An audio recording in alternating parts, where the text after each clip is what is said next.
जय माता दी। दुर्गा सप्तशती का 8वां अध्याय।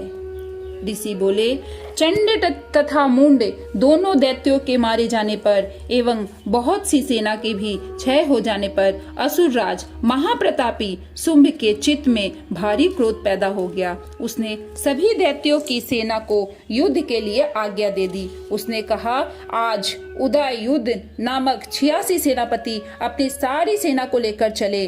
कंबु नामक 84 सेनापति भी अपनी सेना के साथ युद्ध के लिए निकले और मेरी आज्ञा से 50 करोड़ वीर्य कुल के असुर तथा 100 धौम्र कुल के सेनापति सेनाओं के साथ कूच कर दे। और फिर मेरी आज्ञा से कालिका, मार्य, दौहिर्द, कालिकेय सभी असुर तैयार होकर शीघ्र प्रस्थान करे। भयंकर शासन करने वाले असुर राज शुंभ ने इस प्रकार आज्ञा देकर स्वयं भी बहुत से सहस्त्रों सेनाओं के साथ प्रस्थान कर दिया। जब चंडिका ने देखा कि अब इस ओर भयानक सेना साथ लेकर निशुंभ आ रहा है, तब तो उन्होंने अपने धनुष की टंकार करके पृथ्वी पर आकर उस पृथ्वी और आकाश के मध्य भाग को गुंजा दिया।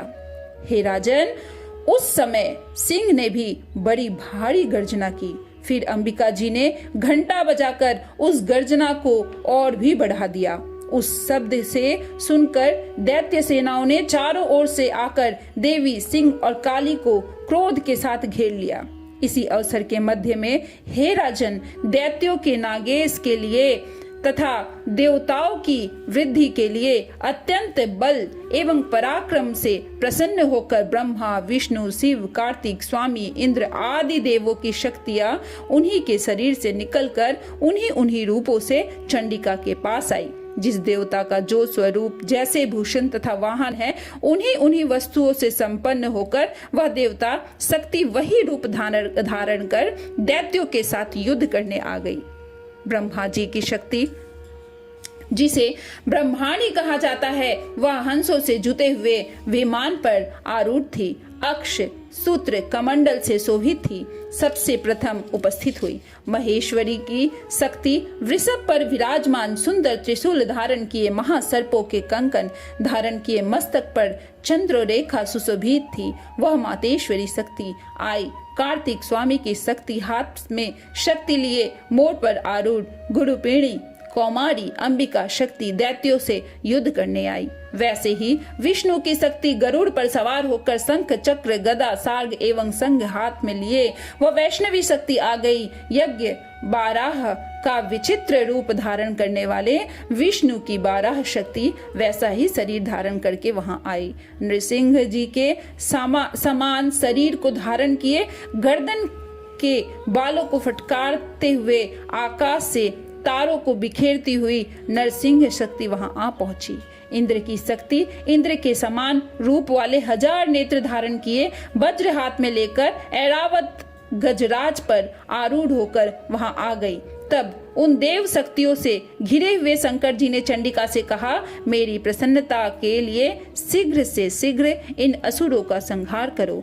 तब देवी के शरीर से अत्यंत भयानक सैकड़ों गिदड़ियों की भांति हूं करती हुई बड़ी चंडिका शक्ति प्रकट हो गई। तब तो उस अपराजिता देवी ने धुएं जैसी जटा वाली शिव से कहा, भगवान, आप दूत बनकर शुंभ निशुंभ के पास जाए। वहां जाकर उन महाअभिमानी शुंभ निशुंभ दानवों को तथा युद्ध में आए हुए दूसरे दानवों को भी कहे कि हे दानवों, यदि तुम लोग जीना चाहते हो तो त्रिलोकी का राज्य इंद्र प्राप्त करे, सभी देवता यज्ञ भाग पावे और तुम लोग पाताल में चले जाओ। यदि तुम्हें कुछ बल का अभिमान है तो युद्ध की अभिलाषा है तो आ जाओ, तुम्हारे मान से यह मेरी गिदड़िया तृप्त हो जाए। इस दूत रूप से स्वयं शिव को ही देवी जी ने नियुक्त किया। वह शिव शक्ति संसार में शिवदूती इस नाम से विख्यात हुई। जबकि शिव द्वारा कथित देवी जी के वचन उन महाअसुरों ने सुने तो बड़े क्रोध में आ गए और जहां कल कात्यायनी देवी स्थित थी उस ओर बढ़ने लगे। वह कुपित होकर उन देव शत्रुओं ने बाण, शक्ति, ऋषि आदि आयुधों से देवी जी पर पहले वर्षा करना आरंभ कर दिया। तब टंकार करके धनुष द्वारा पैने पैने बाण छोड़कर देवी जी ने खेल ही खेल में उसके फेंके हुए बाण, शूल, शक्ति, परशु आदि शस्त्रों को काट डाला। फिर काली भी उनके सामने होकर शत्रुओं को शूल के प्रहारों से चीरती, फाड़ती, खटांग से कुचली, मारती, विचरण करने लगी। इधर ब्रह्मानी शक्ति भी जिस ओर दौड़ती उसी और अपने कमंडल का जल छिड़क देती, जिससे शत्रुओं का पराक्रम एवं तेज नष्ट होता जा रहा था। महेश्वरी शक्ति ने त्रिशूल द्वारा, वैष्णवी शक्ति ने चक्र द्वारा और कौमारी शक्ति ने शक्ति द्वारा उन दैत्यों का क्षय करना आरंभ कर दिया। ऐन्द्री शक्ति के वज्र गिराने से सैकड़ों दैत्य दानव विदीर्ण होकर रुधिर के पनाले बहाते हुए पृथ्वी पर गिरने लगे। वाराही शक्ति ने तो कुछ एक को तुंड प्रहार से मार गिराया, कितने दैत्यों को अपनी छातियों, अपनी दाढ़ों के अग्र भाग से चीर डाली। वाराह मूर्ति ने चक्र द्वारा बहुत से दैत्यों को चीर फाड़ डाले। कितने महादैत्यों को नरसिंह शक्ति अपने नाखूनों से विदीर्ण करके खाने लग गई। कितने दैत्य शिवदूती को कठोर अट्टहास से भयभीत होकर पृथ्वी पर गिरते हुए गए, फिर उन्हें वह खाती गई। इस प्रकार वह अत्यंत कुपित होकर अनेकों उपायों द्वारा बड़े बड़े दैत्यों को मारते हुए मातृगण को देखकर दैत्य शत्रुओं के सैनिक भागने लग गए। उन दैत्यों को मातृगण से पीड़ित होकर भागता हुआ देखकर क्रुद्ध हुआ महाअसुर रक्तबीज युद्ध करने के लिए आ गया। रक्तबीज के वज्रमय शरीर से एक भी रुधिर बिंदु जब पृथ्वी पर गिरती, तब उसी के समान बलवान दूसरा असुर पैदा हो जाता। उस महाअसुर ने आकर इंद्र शक्ति के साथ युद्ध किया। तब ऐन्द्री शक्ति ने अपने वज्र से द्वारा उसके रक्त बीज की ताड़ना की। वज्र के लगते ही उसके शरीर से बहुत सा रुधिर बहने लगा। रुधिर के एक एक बूंद से बहुत से योद्धा पैदा हो गए, जिनका रूप पराक्रम रक्त बीज के समान था। जितनी भी रक्त की बूंदें शरीर से गिरी, उसके उतने ही उसके सदृश बलवीर पराक्रमी पुरुष उत्पन्न हो गए। वे रक्त से उत्पन्न हुए पुरुष भी अत्यंत भयानक अस्त्र शस्त्र से सुसज्जित मातृगणों के साथ लड़ने लगे। फिर ऐन्द्री ने वज्र से उसका सिर छत विछत कर दिया। उसी से रुधिर निकला और उससे तब हजारों पुरुष वह रुधिर से पैदा हो गए और वैष्णवी शक्ति ने चक्र द्वारा उसे मारा। ऐन्द्री ने गदा द्वारा असुर राज की ताड़ना की। वैष्णवी के चक्र से छत होने पर उसके शरीर से ज्यों ही रुधिर स्राव हुआ, उससे हजारों उसी की तरह महाअसुर पैदा हो गए, जिनसे संपूर्ण जगत भर गया।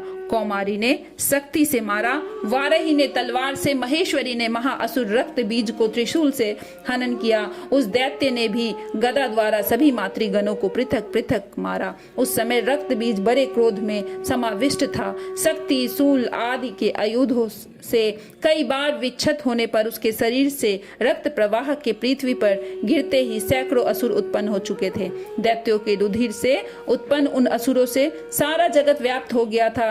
तब तो देवता अत्यंत भयभीत हो गए थे। देवताओं को डरा एवं उदास देखकर तब शीघ्र ही चंडिका ने काली से कहा, चामुंडे, अपना मुख तुम और भी विस्तार से फैला लो। मेरे शस्त्र के मार से गिरते हुए रुधिर बिंदु तथा बिंदुओं से उत्पन्न महादैत्यों को अपने बेगवान मुख द्वारा खाती जाओ। युद्ध भूमि में रुधिर उत्पन्न इस महान दैत्यों का भक्षण करती हुई घूमती रहो। इस प्रकार कहकर चंडिका ने रक्त बीज पर त्रिशूल के प्रहार किया। फिर काली ने रक्त बीज का रुधिर मुख में ग्रहण कर लिया। उस दैत्य ने भी चंडिका पर गदा चलाई, किंतु उस गदापात द्वारा चंडिका को कुछ थोड़ी सी ही वेदना न हुई।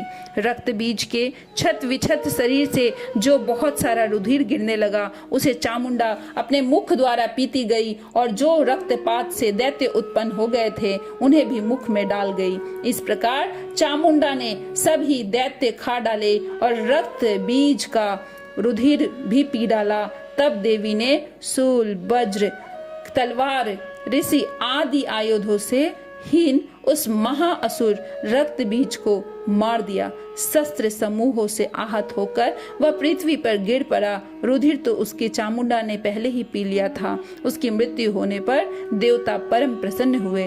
मातृगण उसके रुधिर पान से मद में उन्मत्त होकर नृत्य करने लगी। बोलो जय शेरों वाली माता की जय।